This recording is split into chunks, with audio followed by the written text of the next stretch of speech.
Today I'm actually gonna burn the brush pile. I've been waiting to burn this thing for a while now. Kind of waiting for the right conditions. You know, I'm waiting for it to be somewhat wet, maybe during a light rain or right after rain, and I'm wanting the wind to be really light. I want as little wind as possible, and I really wanted to time that where I had several days in a row off. You know, so I wanted to time that on the weekend when I'm off work. So hopefully today I think it's going to be the right conditions, and we'll get this burnt. But if you look behind it, there is tall grass. We don't mow this area back here, so this area is all overgrown and really tall. It's got probably 3 foot tall, 2-3 foot tall grass back there, and that is really dry and it will catch fire. So what I'm going to do is I'm going to burn that all off. And so to do that, I've bought this torch. I've been really wanting a nice big weed burner, and I got this at Rural King. This is, I think, called the Big Max torch. It was about 55 bucks, and this thing is pretty wicked. When you give the gas to this thing, it's probably got a 3 or 4 foot flame that goes out, and you really can't see it, but you can see the effects of it. I mean, and it's like a little jet. And this thing, I don't know, this thing's gonna do the job. So I'm gonna use this, and I'm gonna burn off probably at least 20-30 feet probably around this brush pile and get it all burned off, kind of make a fire break. Now I have a garden hose back there. I probably got about 150-200 feet of garden hose strung out there, and that is strictly going to be for this brush, or these weeds back here, to keep the ground from getting away from me and spreading on the ground real fast. A garden hose is not going to do me any good if that brush pile, you know, if I want to try to put that brush pile out. That's not going to happen. But a garden hose is going to be good for anything that catches fire along the ground. So I'm going to go ahead, I'm going to light this thing off. We're going to see, make us a nice fire break here, get all these weeds burned off.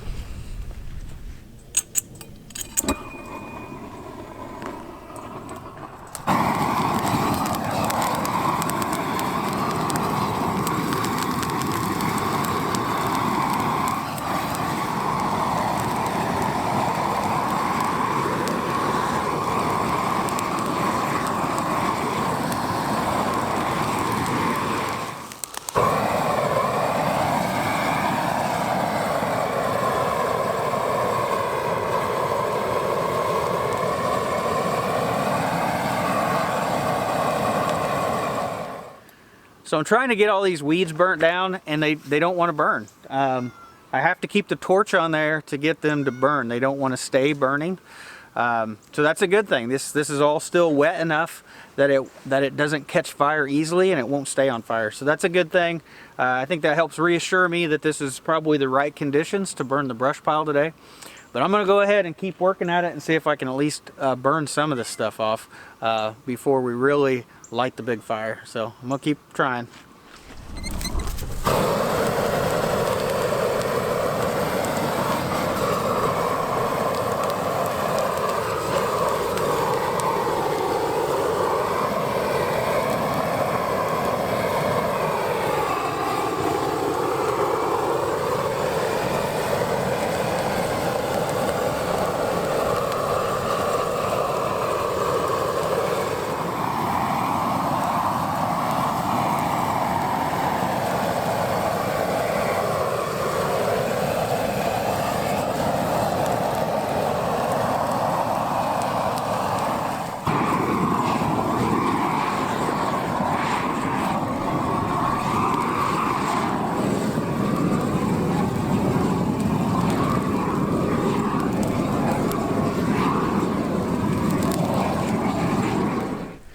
Well, I think it's kind of pointless for me to continue on because none of this weeds back here, they want to burn. None of that grass wants to burn, but that's a good thing.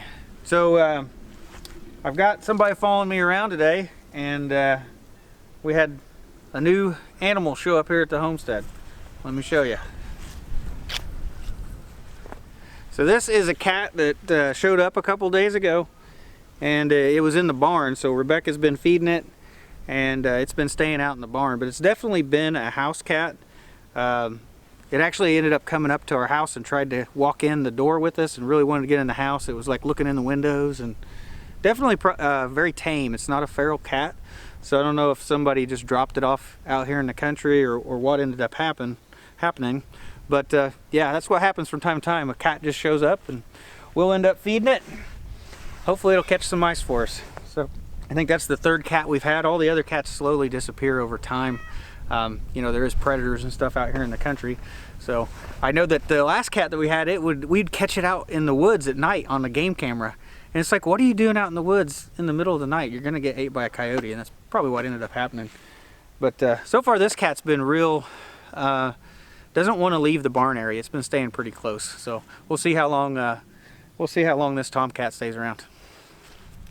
So I've ended up waiting a few hours. It's about 2 in the afternoon now. The wind has died down quite a bit from earlier. It's nice and calm now, so it's a good time to go ahead and start burning the brush pile.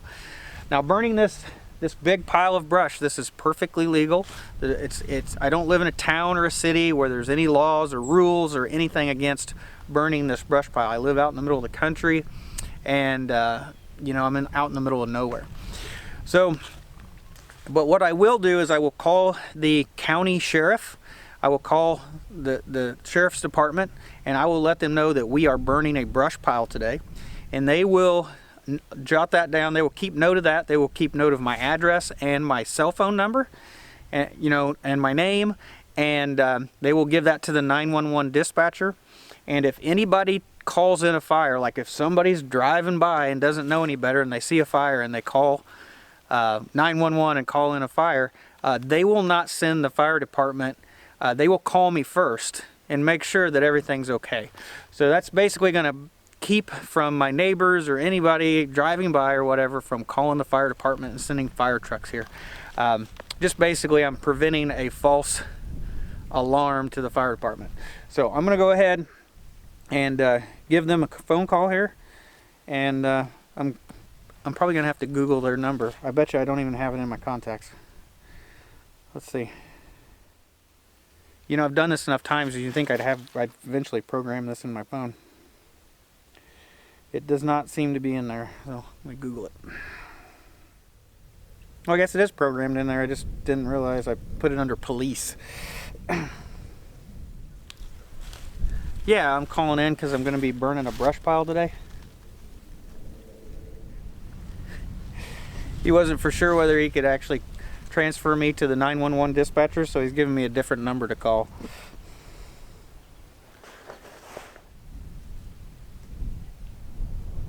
Yeah, I'm calling you to let you know that I'll be burning a brush pile today. The address is 50. I'm gonna guess it's probably still be burning up till Sunday for a couple days. So the sheriff's department actually gave me a different phone number to call so I could get a hold of 911 dispatcher without calling 911, and she took down my information for, you know, my name, address, phone number, and all that, and she will not send the fire department here in the next 2 days unless I call her. So we're good to go to burn this brush pile. The wind is actually kind of coming from that direction. I don't want to light it on this side because the wind will cause this whole pile to catch fire really quickly. I'd rather work against the wind. So I'm actually going to start the fire over here on this side, and then hopefully it'll slowly burn this way and it'll kind of keep it from getting too big too fast. And I'm going to use the torch. I mean, I could get some diesel or some kerosene out here and pour it on there and try to get this thing going, but a lot of this has been sitting here for like 9 months. So I'm going to use this really big torch, you know, that I just had trying to burn the weeds, and I'm just going to kind of prop it up in there and see if I can get this thing going with just using that torch. We'll try that first.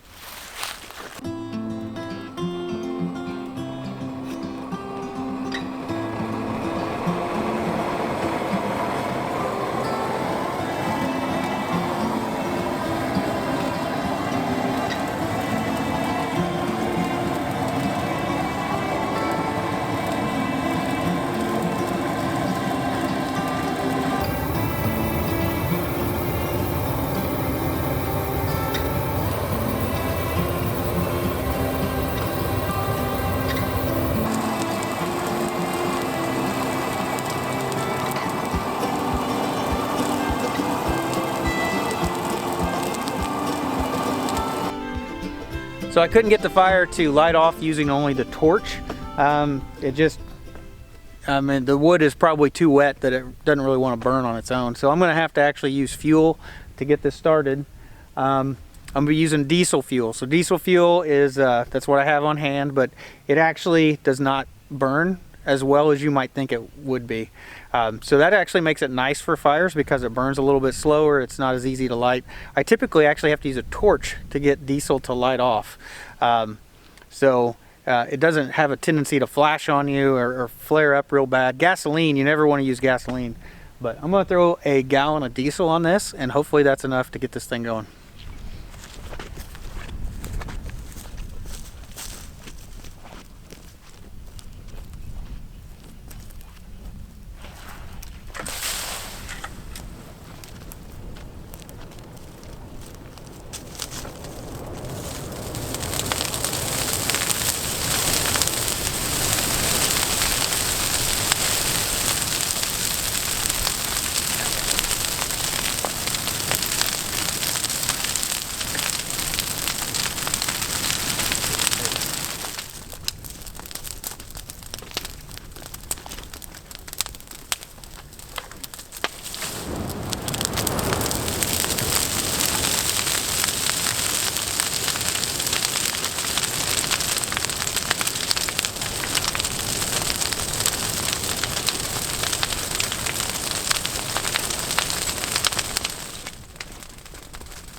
Well, I ended up taking 3 gallons of diesel to finally get that going, and you can see that the central flame in the fire is just getting bigger and bigger. So it's definitely going to stay lit now, and it'll slowly kind of work this way and slowly envelop the whole pile. But it'll take a while, and that's what we want it to do. We want it to kind of burn through the pile as slow as possible so that it doesn't get too big.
So I've let the brush pile burn all night long, and you can see we got a little bit of snow overnight, but the entire brush pile didn't end up burning. I mean, there's still quite a bit of brush and sticks and smaller stuff back over here that never even caught fire. Now the logs in the front, I kind of expected that they wouldn't really burn up and it would take a long time for them to catch fire and burn. So it still is burning a little bit, you know, like right in that area right there. So what I'm going to do is I'm going to try to take all that smaller stuff back here. I'm going to move it on top of where it's burning. I'm going to try to get all that stuff to burn up. And I may take the tractor and try to kind of push it together in a tighter pile on top of the hot spots, just to see if I can get this to keep burning, and it'll slowly burn this stuff up over time. But I'm going to go ahead and just see if I can get everything piled back up.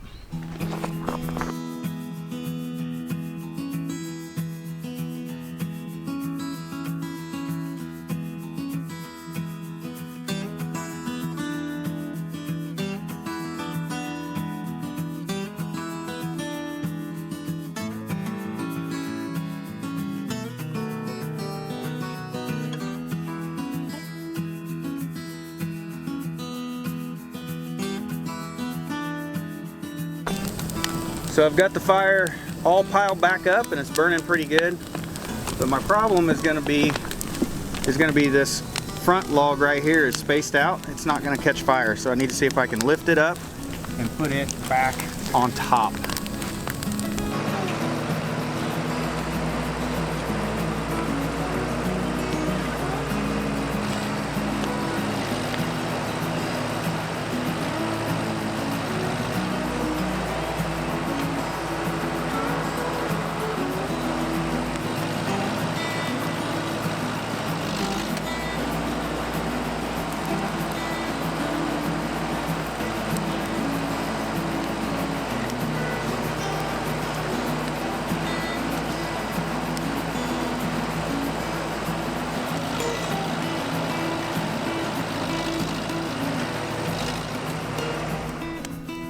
So we've piled all the brush back on top of each other. We've got all the logs kind of pushed on top of each other and it's all nice and tight now.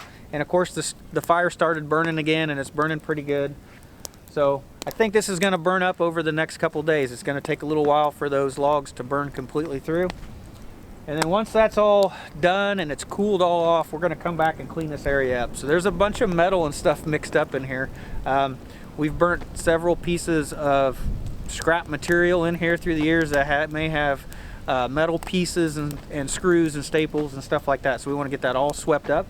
In fact, our rabbit hutches, I took the hardware off of our rabbit hutches and I threw them in here, so it still had the hardware cloth fencing on there. So I know there's a little bit of that to clean up, but we will come back and clean this up as well as possible because I don't want a screw or a nail to pop a hole in a tire because we're going to use this to park equipment in this area. So we will be driving over this area, so we're going to have to do a really good job of cleaning everything up. So when I first started this fire, I screwed up. I mean, I tried to start it with a torch. I was trying to get out of using any fuel. I tried lighting it with the torch and everything was too green to really start burning. And so that put me in like a weird situation. So now I had this smoldering fire that I needed to put fuel on. So I did throw diesel on there. I wasn't for sure that it actually light off when I threw it on there the first time. And I thought maybe it would, that it was smoldering light enough that it might have not caught fire, but it did. And that still wasn't enough to get it going. So I had to throw a couple more gallons on there. So it wasn't the most safe thing to do. Luckily, like I said, diesel doesn't burn as quick. So if you would have done that with gasoline, don't ever use gasoline. If you would have done that with gasoline, it would have came back. It would have it would want to more like explode, you know, and you would definitely get burnt. But doing what I did, I put myself in a bad situation where I needed to light a fire and put fuel on a smoldering fire, or I needed to spray the garden hose on it and kind of put it out, which would be counterproductive. So anyway, I think next time I will just start with the fuel. I was trying to get out of using the fuel. I think next time I'll just put the fuel on there. I will let it sit for a few minutes so that it can soak into the wood real good, and then light it with a torch. So definitely, I think by trying to get out of using fuel, I ended up putting myself in more of a dangerous situation. So it wasn't probably the safest thing I did, but we did get it burnt, and next time I'll do it differently. So anyway, that's it, guys. Thanks for watching. I'll see you in the next video.